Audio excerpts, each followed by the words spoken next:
that a little bit more concrete, a very specific example, looking at coffee packaging. You know, people used to get coffee in a steel can.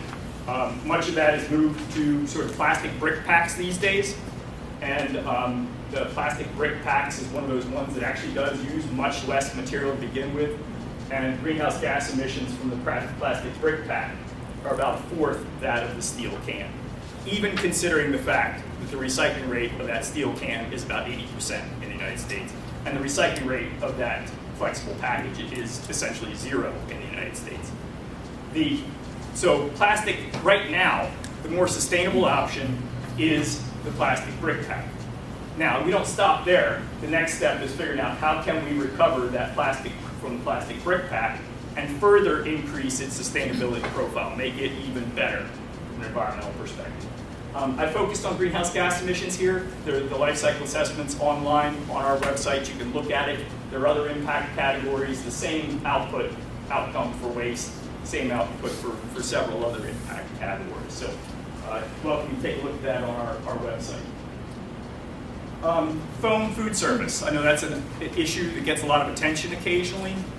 Foam food service, one thing people don't really realize about polystyrene foam food service is that product is about 90% air, little air beads in there. And that reduces dramatically the amount of material you use in the first place. Again, across the life cycle, less environmental impact across most of the impact categories compared to alternatives. Another big issue we have in the globe around the world is food waste. Huge issue. I was reading something in National Geographic this morning about how we're going to feed all the people that are around the globe. And we waste about a third of our food right now. So clearly saving food is a very important thing. Packaging and plastics in particular perform a very important role in reducing food waste in a wide variety of applications. Bananas, salad, grapes. The waste is down 20% from grapes by just putting it in a package as opposed to providing them loose. And also you reduce the hazard of people slipping and falling on grapes, so that's another reason why people package them. Potatoes, etc., and cucumbers. People often ask, why do you got to wrap a cucumber? The folks have done studies on cucumbers and looked at how long a cucumber lasts. It will last 3 days on the grocery store shelf or in your refrigerator before you have to throw it away, before it looks like it's getting all shriveled up and you don't want to eat it anymore. So it will throw it away.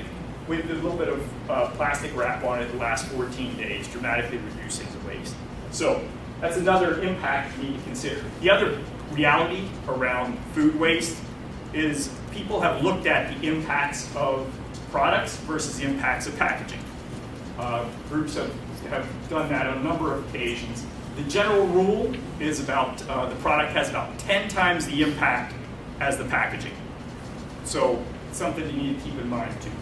Growing all that food has, when you get into meat categories and things like that, huge greenhouse gas implications for food that you end up throwing away. And as a society around the globe, we throw away way too much food.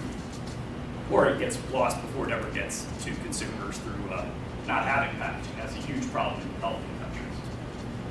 But there are also huge challenges around marine debris that we recognize, we think they're very important, and we're working to help solve along with many others around the globe. The Science magazine a couple of years ago, Jenna Jembeck did a study. This is the sort of nice clean summary from the Wall Street Journal version of it, on what the sources of marine debris around the globe are. The problem with marine debris comes from plastics in the oceans. Yeah. Thanks, man. It comes from the lack of waste management in rapidly developing countries in Asia.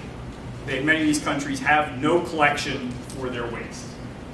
The largest source is China. Then you've got Indonesia, Vietnam, Philippines. Those 5 countries account for greater than 60% of the amount of plastic going out into the ocean. The United States, by comparison, is, even though we use a lot of plastic, is very small.